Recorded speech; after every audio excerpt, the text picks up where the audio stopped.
Guys, welcome to Learning Electronics Repair. This video is sponsored by PCBWay and I have some PCBs here. So these are various project PCBs that I've asked PCBWay to send me, and some of these projects we've built and some we haven't. So let's have a look to see what's in here, what we've done so far, what we haven't done so far. You guys can let me know if you're interested in any of the ones we've not tried yet. And then we're going to build another one of the projects today. So starting with some that we've actually already built. These are the PCBs for the $1 short finder, especially the one designed by myself and Carlos from Retro Upgrade. That's this one, and that worked really well. All these projects are actually linked from the description to this one in case you haven't seen them, the ones we've built in the past. You can see how well it worked. So that's that one. And these similar ones, these are the USB version of the short finder that Detlef Amend designed. So we have that one, and we've built both of those versions and they both worked really well. Very similar then, I went on to build the MilliOhm Meter, and this actually reads down to, there was 5 decimal places, I think it was 10 micro ohms. This surprised me certainly, and surprised a lot of the guys who saw the original video just how well this simple circuit worked. So we've built that one and it was very good. Here is the signal generator. So this is 10 kilohertz to 255 megahertz RF signal generator. This one I built, tested, and I've actually used this a couple of times on repair videos since, so this one is definitely working well. And these are the electronic loads. So this was a variable electronic load up to 30 volts, 10 amps. You connect your power supply you want to load here, and you can just dial in whatever amount of current you want to draw. This was working very well with my 10 amp bench power supply. It would actually quite happily give us loads up to 10 amps and then put the power supply into constant current mode at 10 amps. So that did work well. I actually built one of these. I have 4 more, and I will build some more of these. The intention being to build a 3-channel electronic load for ATX Power Supplies in particular. So we can load 3 different voltage rails, and each one we can put our own load on. So that project will continue. That one's coming up when I find a suitable enclosure. I've actually now ordered all the remaining parts I needed, transistors and power resistors mainly, so I can build some more of those. Another one we tried was this one. So this is the ring tester for finding short circuit turns in transformers and inductors, or rather for finding transformers and inductors that have short circuit turns. This worked very well. We tested this. I also then built very much a ghetto version of this, which only cost just a few euros, and I actually built that on Vero board. So that was another interesting one. Again, this will be linked in the description to this video. If you've missed some of these, you can catch up on what we were doing. And then we have a few projects we haven't tried yet. This one is a small electronic load, variable voltage, similar to the other one, but this has an OLED screen that gives you the voltage, watts, current. So we can have a look at that if you like. It actually says here it will load up to 26 volts at 4.5 amps. So it would be quite a useful load. We can put that together. I think I have everything here I need to build these, apart from the chip. I think there is, yeah, the AT-Tiny 85. I need to order some of those, and probably the 0.96 OLED screen. So if you're interested in that project, let me know. I will order the stuff and we can do that one in about a month's time. Chinese New Year not getting in the way, okay? Here's yet another load. So this one is a very simple load. This is to load a USB port. I have everything I need to build this one. So again, if you want to see that one, just let me know. We can do that as soon as basically sometime next month on the sponsored video. If you want to see it, let me know.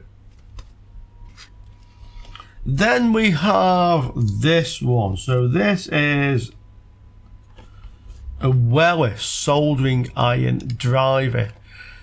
I would need to order the chip, the one that goes here. It's a some sort of microcontroller. I can do that. I do need to get my hands on a Weller handle and tip, which would cost me a little bit of money, but if you're really interested in that one, let me know. We'll do it the same as all the others. This one is basically the same, but for a T12 soldering iron little driver. I suspect we could run this from something like our bench power supply, which means we just need to put this together, get the handle and tip, and we have another T12 soldering iron. Again, I need the 0.96 OLED screen. I need to order some of those, and this has another little microcontroller, 18 mega 328p. So that one, definitely let me know if you want to see that. This one's a frequency meter, 1 to 550 megahertz. Okay. Again, I do need to order the 18 mega, and I think there's some sort of display that fits across the top of this. So it would take me maybe a month to get the parts I need. Once again, it's up to you guys. This one is a highly accurate inductance and capacitance meter. So that's another bit of test equipment we could build. Again, I need to order the PIC chip and probably a few little bits for this one. It's something we can build if you guys want to see it. The USB load I mentioned, by the way, can load a USB supply up to 35 watts, that one, okay? And the last one, which is what I'm going to build on this video, is these. So this is a 0 to 30 volts, 0 to 10 amp power supply. I think it's actually 8 amp continuous and 10 amp peak. Okay, so this is a variable bench power supply, and we're going to build this one today. I have a pack of 5 of these, I believe, in here, maybe more. Yeah, I have quite a few of these ones. Yeah, so with this, I'd like to build a dual power supply. So using 2 of these, and then we can effectively connect them in series or parallel to increase the voltage or the current, and we can connect them in series to also operate as a plus and minus symmetrical supply. So that's what we're going to have a play with today. We'll build one of them, see if it works, and then we can have a look to see how we're actually going to build our dual bench power supply. A DIY bench power supply is probably one of the most common projects built by electronic hobbyists, and there are a whole variety of different circuits available. This one, I believe, is actually quite a well-featured one, so it gives us a good control over the voltage and current. The original author is Turkish, and he has a YouTube video in Turkish, so I will link that from this one. However, there are no subtitles or closed captions on it, so you can't put it into English, but you can see what he's doing. I'll also now take a look at the project on PCBWay's website and on the original author's website, and we can see how we're going to put this thing together. And here we are on PCBWay.com. PCBWay.com are a premium manufacturer of circuit boards. They produce small quantities of boards for prototyping. They also provide large production runs. They can provide populated boards as well as blank boards for you to populate yourself. And they also have a shared project section, so you can actually upload your own designs onto here, and if anybody wants to order your PCBs to make your project, you get a 10% commission, as it says here, 10% cost to the author. So you can actually make a little bit of extra money here from your projects without having to buy any PCBs and stock them, worrying if anybody's going to buy them, and then having to have all the hassle of posting them out, etc. So this is a nice way to make a little bit of money. There's been a lot of views on this project. It has a 10-star rating. So let's see what we have here. This is the spec, as I mentioned, 0 to 30 volt, 0 to 10 amps. Ours is going to be slightly different, which I'll mention shortly. You can see the various specs here. So actually it's 8 amp continuous, 10 amp peak, it's short circuit protected. It has a low ripple current, or relatively low, 0.5 millivolt. And you can download the Gerber file and all the information from the link here. This is the actual Turkish website, so you can see the project there again. And we have a lot of information here. So this is the actual schematic. It uses two LM723s. One is the voltage adjust, one is the current limit. And they, through a couple of driver transistors, send the main power through all these TIP or TIP 3055 transistors. And this is your voltage out. So this, if you like, is your output stage. There's then this little part of the circuit, which I would have to have a look to see exactly what it does. Bypass adjust. Oh, I think I know exactly what this does. So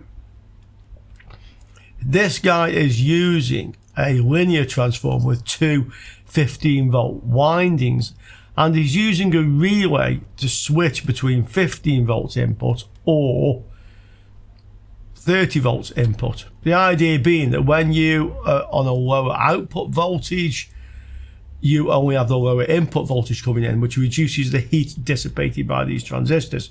You can set the level here, and that switches the relay at whichever point you want. That's what this part of the circuit is doing. If you look, we have a layout here. You'll notice on the board there's no silk screening with the parts, but this actually shows us what parts go where. We also have a photograph of it close up, which will help if we get stuck. This is how he's built it. So he's using a large toroidal transformer, bridge rectifier, capacitor. You can see this is the PCB we have. We don't have that little PCB, but I'm sure we can do something with that. And this is the output board with the TIP 3055 power transistors on. Okay, and he's shown us how he's wired this up. So effectively, this is the relay I mentioned, and you can switch either 15 volts or 30 volts to come through to the bridge to the large capacitors, and that powers this. Yeah, you can see the variable resistors here as well. Current and voltage. Oh, I think this is a fine, and yeah, this is a fine and coarse adjust on the voltage. That's quite nice. I guess we could do the same thing on the current if we wanted to. This is the layout for the board that I don't have for the transistors and for the capacitor and bridge rectifier, but I'm sure we can get around that quite easily. Okay, and we have another layout which again shows us the value of the components and where they go. So that's what we actually have, and that's what we're going to build. Now, looking at this project, the expensive part of this is this power supply. Yeah, capacitors, bridge. That's the most expensive part. I may have a salvaged transformer out of a powered mixer. We can have a look to see if it's suitable. But otherwise, I'm actually going to power this from two old ATX Power Supplies. They're not scrap. They do work, but they are scrap in as much of the respect that they're not required. They're just old ATX Power Supplies. They're not very high powered like the really modern ones, but they're certainly going to be high powered enough to drive this. So I'm going to use two ATX Power Supplies and wire the 12 volts output in series, and then do the same thing with the relay, so we can either have 12 or 24 volts coming in. That means our power supply will be effectively 0 to 24 volts, minus a little bit, no doubt, voltage drop in these transistors. But in my case, to be honest, 0 to 19 is probably all I ever use. But I'm going to build two of these if this first one's working. We'll effectively use 4 old ATX Power Supplies, which are going to cost me nothing. And we can wire it up so they'll run in parallel in series. So that would give us in series 0 to 48 volts in total. If this works, I think it will. And in parallel, we can have 0 to 24 volts at 20 amps or at least 16 amps. And we can also effectively use this as a symmetrical supply.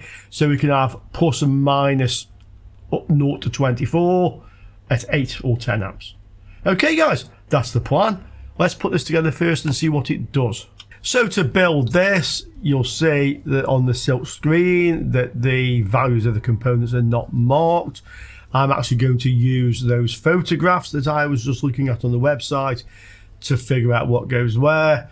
The first thing I will do is put all the resistors in and solder them in. I'll just show you one or two, then I'll get on and do it. These PCBs are very, very nice to work with. And then after the resistors, we can fit the various other parts and we can start connecting this up to see if it works. To make life easier, I've printed the image from the website. It's come out very well, as you can see. So for example, this is a 47k or 50k pot here, one of the adjusters, 4.7k resistor, 100 ohm resistor, and so on. So I'm going to use this to actually populate the board. We'll just solder a couple of these on the video and I'll get on with it. I've mentioned this before, but it's very good practice to mount all the resistors the same direction, so the color code reads in the same direction. It's just good practice to do that. And I'm a little bit OCD, which I've admitted before, so I certainly will do so. I've noticed that some of my resistors don't fit. That's not a problem with this PCB. It's just because it's designed to use these little metal film resistors. This is the 100 ohm, and I think we'll find that will fit. This one, interestingly enough, the code reads the same in both directions. 100 and 00 and 1% tolerance. So it actually doesn't matter which way that one goes round. And that will fit. So this is just a case of the PCB was made for components of slightly different size to the ones I have. Okay, let's just solder a couple of these. I'll actually look back in my drawer of components and see if I have any of the 4K7 in the physically smaller size. If I have them, I will use them. Bit of solder. And we can just do it.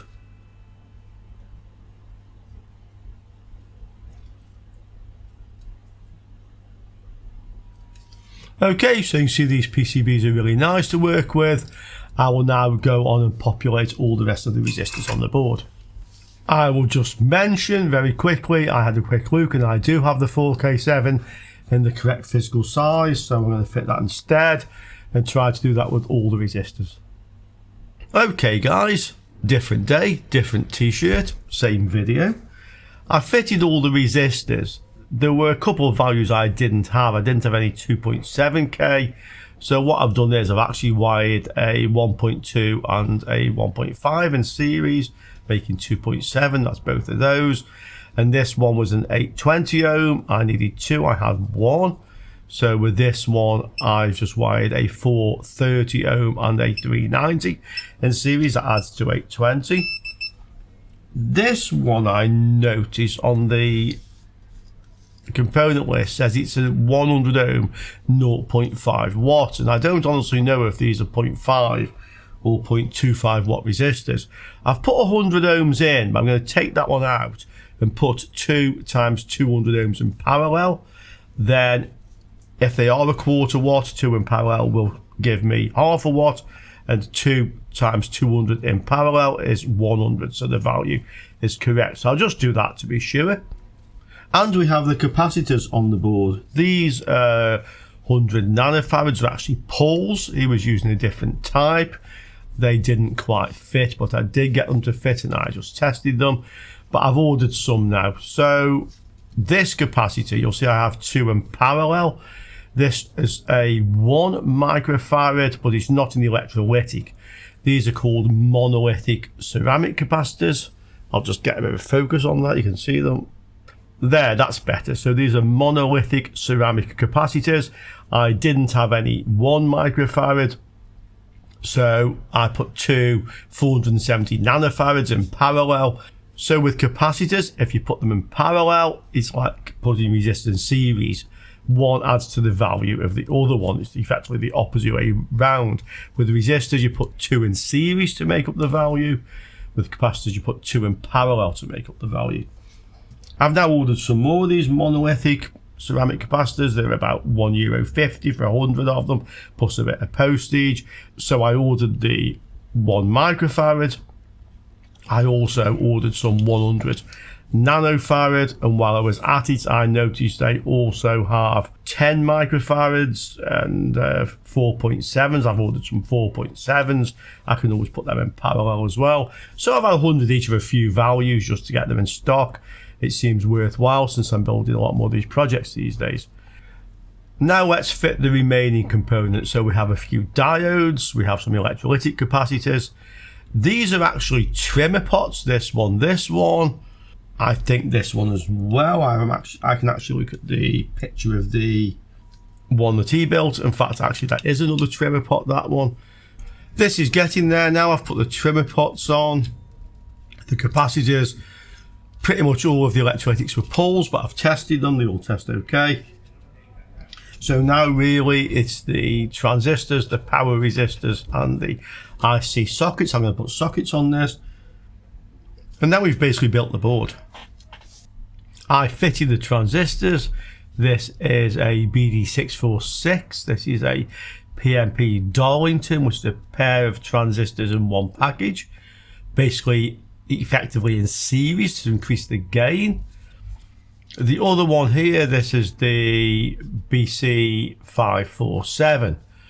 And we have one more transistor here, and this is where it gets a little bit interesting. Let me show you the website again. So here is the schematic. This is the BC547. It was a pull. I've tested it. It's okay. The pinout is okay. It's exactly as it should be. So this one here, BC557. Now, I don't have any of these. And I only had 1 or 2 of these as well, pulls. So I've now actually ordered 25 of each. They come as a pair, 50 transistors, 25 of each for about €1.50 or something with the postage. So they'll turn up. I'll have some more for future. Now, the interesting thing is this one. On the schematic, it says BC557. And as I say, I don't have any. But if we look on the actual PCB, which is here, it says 2SA733. And I happen to have some of these. They're pulls, but they are the correct type of transistor. Now, you'll see we have base collector emitter. Collector effectively goes to the end of this diode. This is the relay connection. The base goes to this 4K7 resistor, you can see it here, and the emitter goes directly to the positive end of this capacitor. And if you look at the schematic, that's correct. So there's the emitter going to the large capacitor, the base going to the 4K7, and the collector going to the end of the diode and the relay. So I know the schematic is correct. But the interesting thing came when I started to test some of these 2SA733 transistors. Let me show you. Here we can see clearly this is the transistor. I have some of these. These are old labels I made some years ago. These are all pulls basically.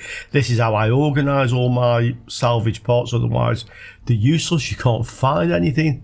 And you'll see that effectively the pin out on here, this is from underneath. So when we stick it over that way, if you like, it's the same base collector emitter. Okay, let's look at the transistors. So I'll just get a torch so you can see what these are.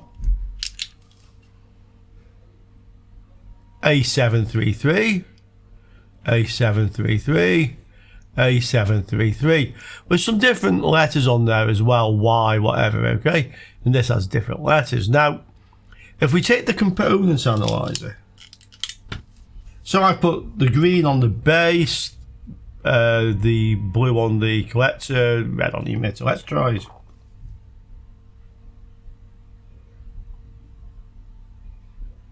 And that says it's a PNP silicon transistor. And it says that the blue is the collector, which is in the middle. The red is the emitter. And the green is the base. So that's what we expect, yeah? Let's look at one of the other ones. Here is another one, so we'll test this one as well. Okay, PNP transistor. Now, this is saying green is the collector on the end, but the collector should be the middle pin. It's saying the base is in the middle. It's the other way around. And yet they're both the same type of transistor. That's the one that has the incorrect pin out. This is the one that has the correct pin out. And they're both A733. So you got to watch out for that. I've seen this with MOSFETs occasionally bought from eBay, or with ones bought from AliExpress, where the pin out of the device is wrong compared to the one that I want to replace. But these are pulls. These are both pulls. Neither of these are new. These were taken from circuit boards, presumably working. So it's not the case they're fake. It just seems that you have different manufacturers of the same transistor, sometimes using different pinouts. So that's something you really should just remember, that one, yeah? Just remember it. Another interesting thing with this project is these resistors, 4 of them. I've actually mounted them like this, so these are 0.22 ohms and I have 4, okay? So these are all in parallel basically. And that will give you, well, 2 in parallel would be 0.11 and that'd be 0.11, so roughly it's 0.005, yeah, roughly speaking, just slightly over. So that's the actual total resistance of those. Now if we look at the website again, you can see that the resistors are actually here, and this is saying 6 times 0.33. Now if you work that into parallel, 3 of those in parallel will give you 0.11, the same as 2 of the 0.22s would, and half again is 0.05 again. So 6 of those would give you the same resistance as 4 of those, okay? And it says here experimental. If you look at the project that he built there, you can see there's 4 resistors. You can see them again, 4 resistors, but on this photograph there's only 2. I can't just quite read the value. If they're 0.1, that would give the same value again. So I think it's just interchangeable. What these resistors actually do, if you look, it says they're connected from ground to this little symbol, and this little symbol basically is ground. That's the negative end of the bridge rectifier and the main smoothing capacitors. But that ground isn't really ground. This is the return of the device that you're powering from the bench power supply. So all the current that goes through the device comes back in here on this terminal GND, ground, but then flows through these resistors to the actual ground. And that will cause a small voltage drop across these resistors, just according to Ohm's law, yeah? V equals IR. So effectively, the more the current, I, R is the same, the higher the voltage V. And that appears to be coming back into this circuit here. And I can only assume that is part of the current sense, basically. So that's sensing the current that is flowing. And that's how it knows when the current basically reaches the limit that you set. So I'm pretty sure that just fitting the 4 0.22s is the same as fitting 6 of the 0.33s, just it can handle a little bit less current. I'll just fit the integrated circuits now. I'll put sockets and just put them into the sockets. And then the actual construction of the PCB is complete, and it's a matter of connecting everything that's external to this. I have some more parts now. So these are the parts that are mounted externally, or some of them. These are the transistors. I have probably 10 of those. I bought a pack of them. And there's also some 0.22 ohm resistors which go in series with the emitter. These I'll show you on the schematic in a moment. I have some of those. I have this relay, so this is only rated at 5 amp. I need something rated higher. I have 2 variable resistors here, potentiometers. So these 2 go in series, which gives you the fine and coarse adjust for the voltage. Now the other variable resistor, it's supposed to be a 5k and I don't have one, and it's actually used in such a way that current passes through the whole thing and the slider moves. I'll show you on the schematic. I don't have any, but I do have a dual 10k. So this is a 10k and it's times 2. So what I can do is I can actually wire this in parallel. So if I connect both ends together, that will give me 5k, and connect both wipers together, and effectively I've got a 5k variable resistor there, so I'm going to use that to go there. So let's just connect these up, and then we can see how we're going to power this from a transformer or some ATX power supplies. I've wired some of this up now, so this is the voltage adjustment, coarse and fine. I've wired this according to the diagram. We can just check. Basically they had a yellow, blue and black wire. I've got yellow, green and black, and this red one is just the one that links from one to the other. So that's how the website showed. The relay, I've just wired up the coil at the moment. We can have a look at that. This is the dual 10k potentiometer, which I've wired in parallel. Let's have a look at it with the meter. So if we go across the whole track, we should see 5k or thereabouts. Yeah, 4.5. That is from one end to the wiper, and this is the other end to the wiper. Okay, if we adjust to one end, we'll find one side reads 0 now, and the other side reads 5k or thereabouts, 4.5. Okay, so that works. So we actually have a 5k potentiometer. Now I'll just show you on the diagram how this relay is connected. So here is the relay, and it's switched by this transistor. Now this guy is using a 15 volt supply or 30 volt, okay?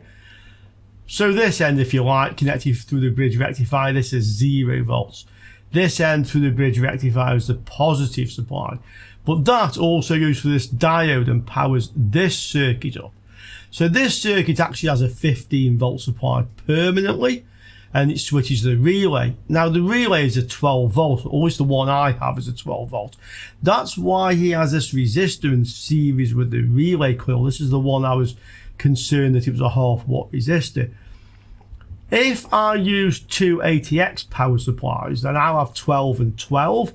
So I wouldn't need that resistor there. The relay itself is a 12 volt. The other thing about this relay is this switch. And this point, if you like, the junction between the two windings, or if we use two switch mode power supplies, the junction between the two, this connects to the relay, and it also connects to this diode which is on the circuit board. And it shows that here actually, this terminal OAC. And I was a little bit unsure at first exactly what it was, but it's this point OAC. So the junction of your two windings goes to OAC, which goes to the relay, and it also goes to here, this red dot, the OAC connection on the board. The blue, that's the relay, okay? Now, the way this is wired up, if you look at it,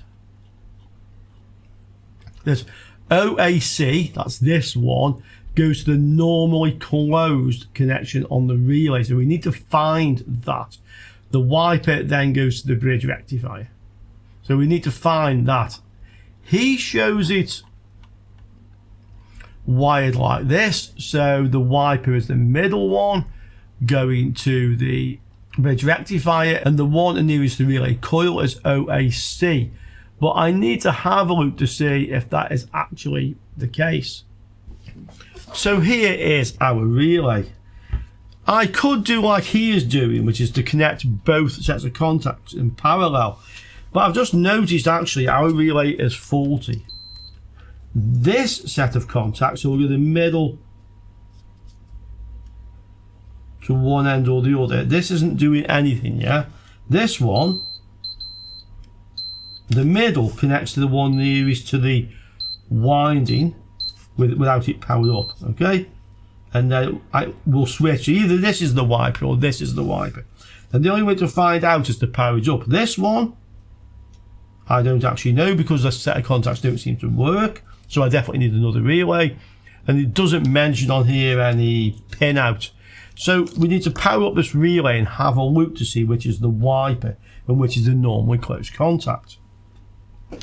I'll do this using my bench power supply. So I'll just connect some power to the relay. I can now switch it on. The relay went click, you may have heard it.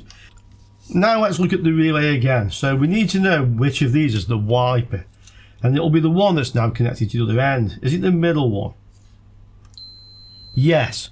So the middle one is the wiper. And it's no longer connected to this end.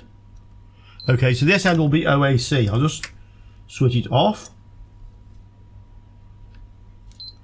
Yeah, it now connects to there and not to here. So on ours, the middle one is the wiper and this end is the OAC end. Let's look at the diagram again. So it is in actual fact wired as he says, basically. The wiper either connects to there, giving us 15 volts, or there, giving us 30 volts.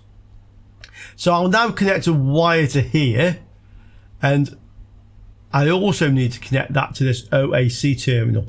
I think probably I'll just use the terminal block, so I'll connect a wire from the relay here to the OAC terminal on the PCB.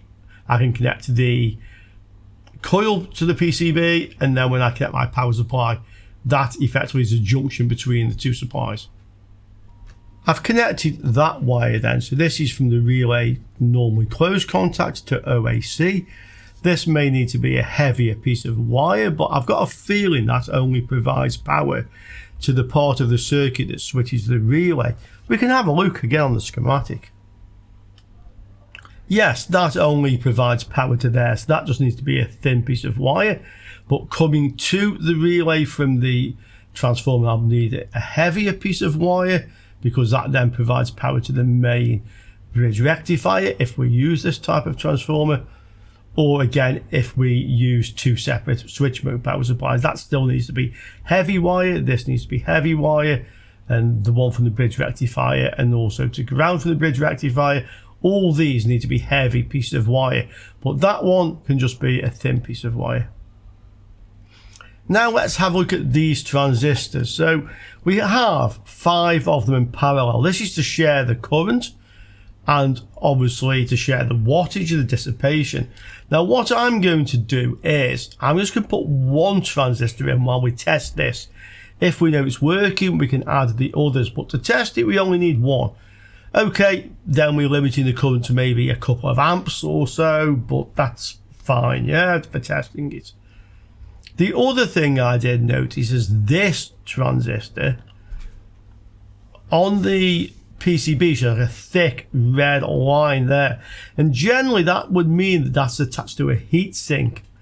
And if we look at the ones he's built, here he has it on the board, but there he has it, you can see the wires coming, he has it on the heatsink. So I will probably put this on the heatsink, but while we're only using one output transistor, this won't be providing as much base current. That's what it effectively does. So with one transistor here, that should work fine on the PCB for now, but we can move it when we fit the other ones. And now I have this put together pretty much enough to test it with the one transistor initially. At least if something goes wrong, then we're only going to blow one transistor up, because these are probably the most expensive parts of the project, to be quite honest, and they're most likely to come to a sticky end, shall we say, come to grief. So let's have a look to see how we're actually going to provide the power to this. As I mentioned before, I have at least 2 ways we can do it. One way would be, as I mentioned, to use a couple of ATX power supplies.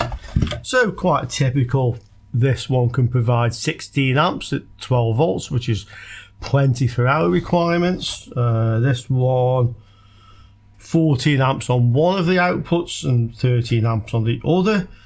It mentions the maximum combined wattage, so we could work it out, but basically 12 volts, 10 amps at 120 watts. That is more than capable of doing it. And so is this one. So really something like a 350 watt ATX power supply, a pair of those will do it. Now you might be thinking, can you really wire 2 switch mode power supplies in series and will it work? And the answer is yes, but there's a few things you need to just take into consideration.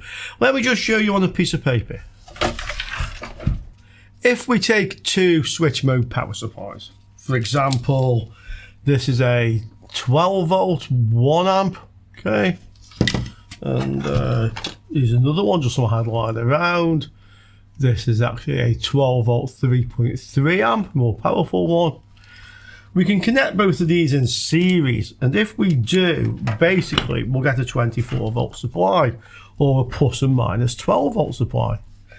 So basically inside your switch mode transformer, you have the MOSFET, which is switching the primary of the transformer, and on the secondary you basically have a diode, rectifier diode, which charges a capacitor, and this is your output, okay, 0 volts, 12 volts. Now if you take 2 or more of these, okay, and we connect them in series, yeah,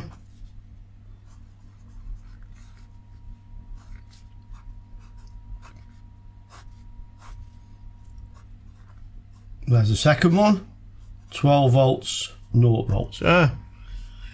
If we connect this to this one, like so, you've now got here 24 volts because the 0 volts on this one is at 12 volts coming out of this one, okay? This effectively is, if you like, your ground, and this is your out. Okay, if you measure here, you'll have 12 volts. If you measure here, you'll have 12 volts. If you measure here, you'll have 24 volts. If this transformer, for example, wasn't running, you would still measure 12 volts from this one, because when this isn't running, basically from ground, you have a very low resistance coil, a forward bias diode to the bottom of this one, okay? So effectively this is now 0 volts at this end, and this is 12 volts. And the same the other way. If this one isn't running and this one is, this will give 12 volts coming out, which will go through the coil of this, which is now not doing anything. It's just a coil passing DC. It's basically a short through a forward biased diode. And here you wouldn't actually get 12. This is probably a Schottky diode, probably dropping 0.15 volts. So where you would actually get 12 minus 0.15, something like that, okay? That's what you would get. So you can do that. I mentioned you can make a plus and minus 12 volt supply. Well, actually you can, because if you connect your grounds to here, yeah, and this also goes to out, if you put your meter from here, black lead, you'll see you have plus 12 volts, and here you'll have minus 12 volts. Okay, you've now got a symmetrical plus and minus supply. Now, I know you're not going to all believe that unless I show you. So let's do it, yeah? Let's do it just to prove that this is actually correct. So I'm going to take these two power supplies and put them in series. They're not the same current, so effectively, if they're in series, the current you can draw at 24 volts is the current of the lowest powered one. So this would give you 24 volts at 1 amp, okay? I'm not going to chop the wires off these, I'm just going to plug them into little connectors and just connect them in series. So we'll take the first one, okay, and I'll plug this in. And let's measure the voltage coming out of it. Okay, what we have, 12 volts. So that's 0 and that's 12. That's the 12 volts coming out of the first one on the end, okay? This is the other one, so I'm now going to plug this one in, and I'm going to power it up. Okay, let's see what we've got.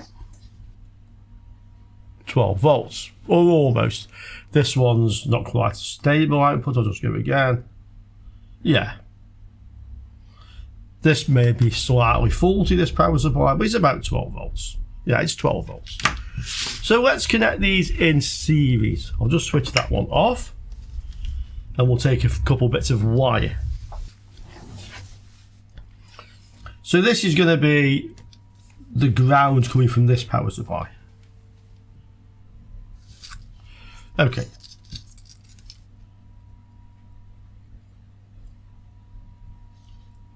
So that's going to be the ground. Now we want the output from this one. This is the 12 volts, and we want to connect it to the ground of the other one. There's our 12 volt power supply. This then is going to go to the ground of the other one, which is here, and we know that this is ground.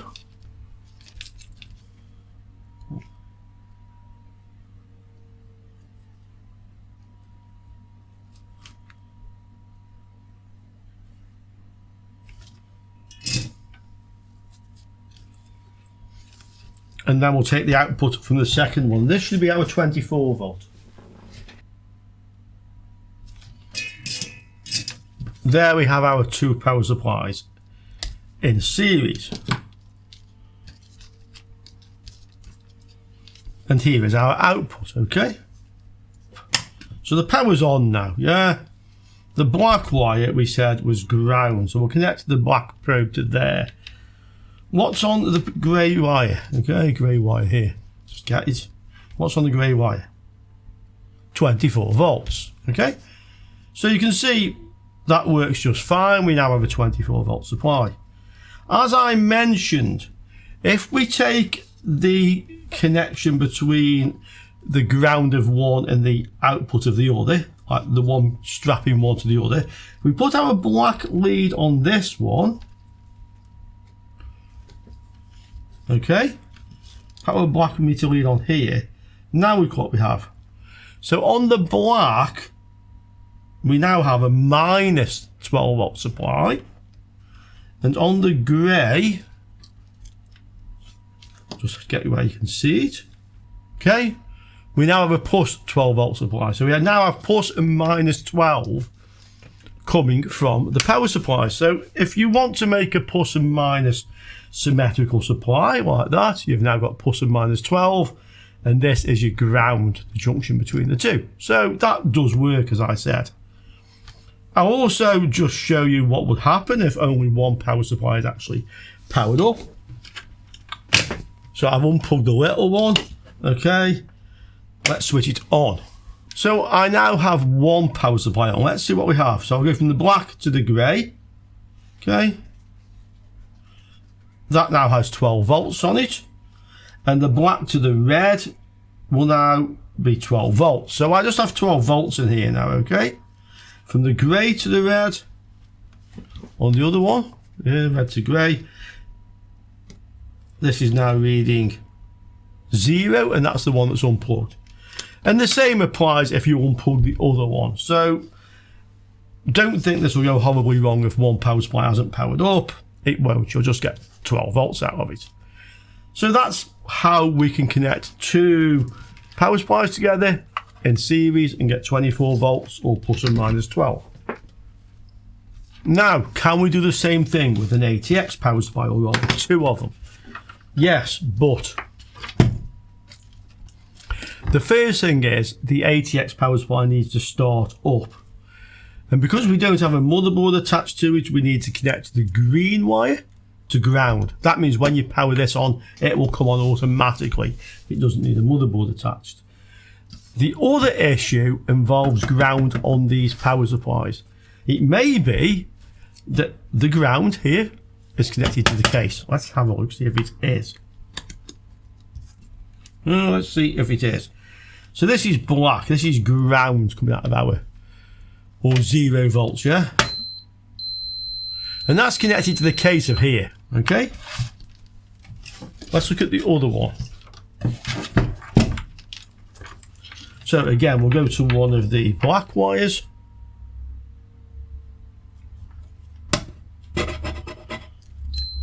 And it's connected to the case. Now that will cause a problem unless we deal with it. Let me show you.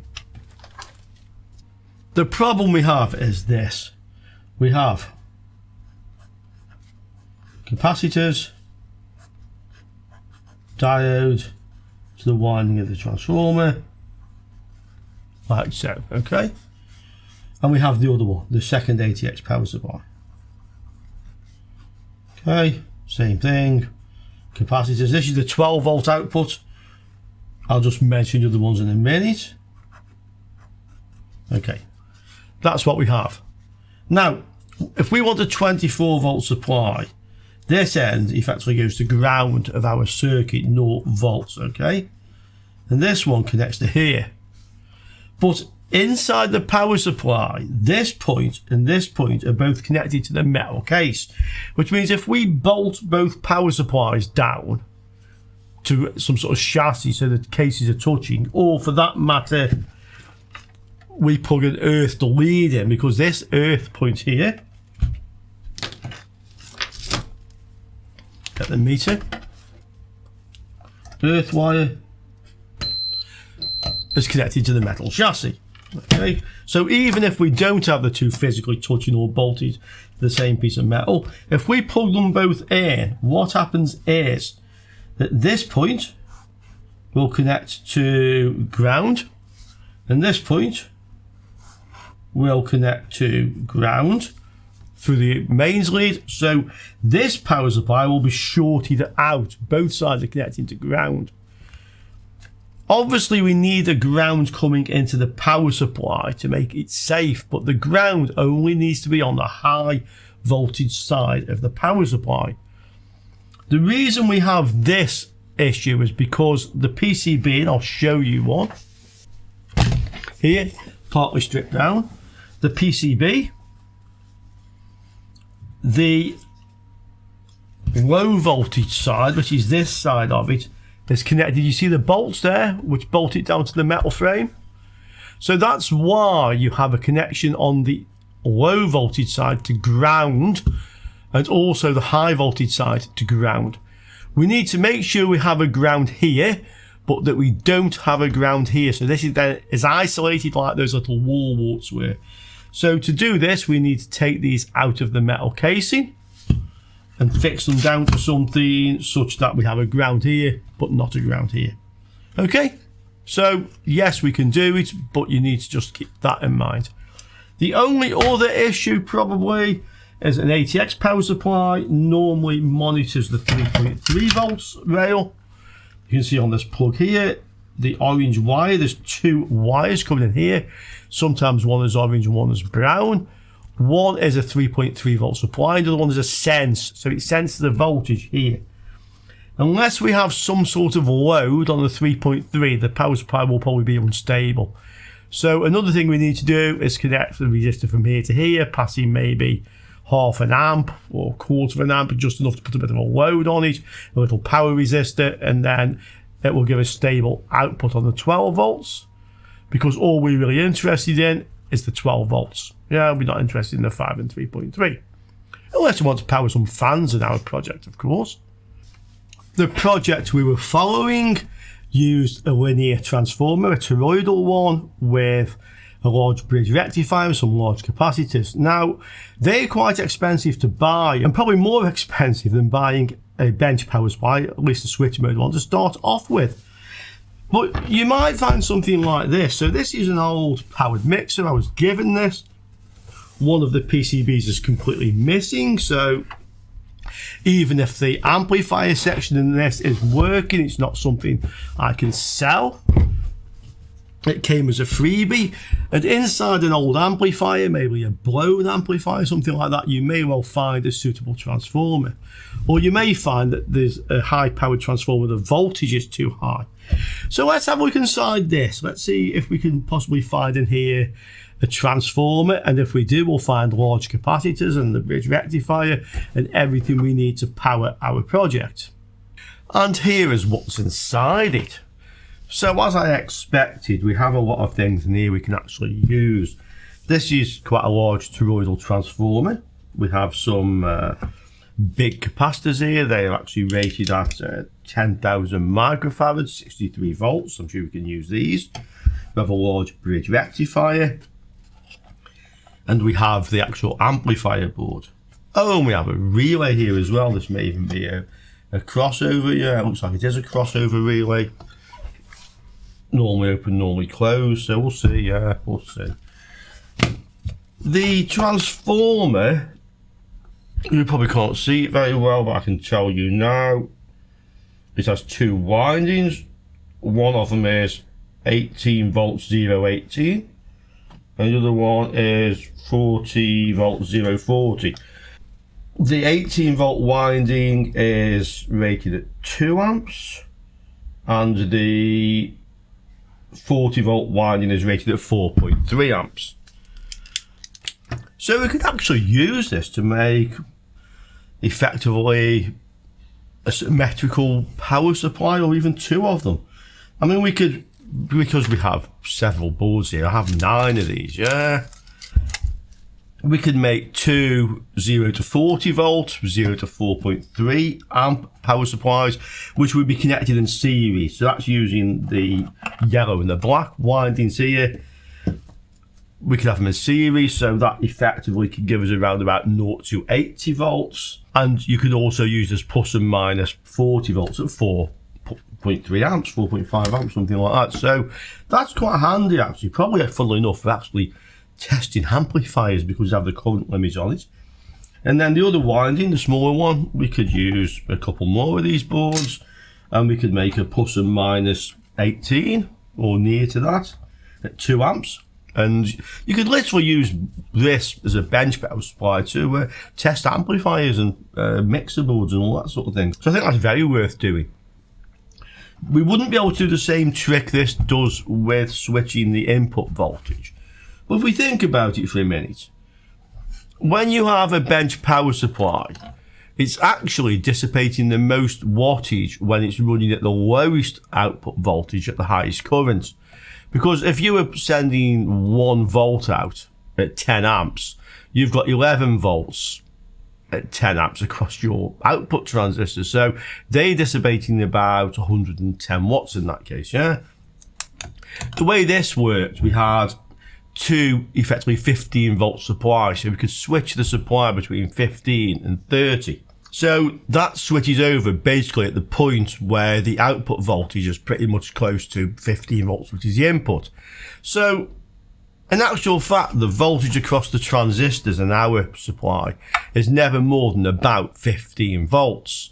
Now, that power supply said it was 8 amps continuous, so at 15 volts across the output devices, 15 times 8 is 30, 69, 120 watt, okay, so that's about 120 watt dissipated maximum by the output transistors. And it said it was 10 amp peak, so that'd be like 150 watt, okay? Using this transformer, we'd have to have 40 volts coming in all the time. So again, if the output was down around about a volt, for round figures, let's say we got 40 volts across the output devices, but the maximum current on this is 4.5 amps. So the dissipation, well, 40 times 4 is 160, with a half is 180, so 180 watts. So it's not that far different from the maximum wattage of the other supply was.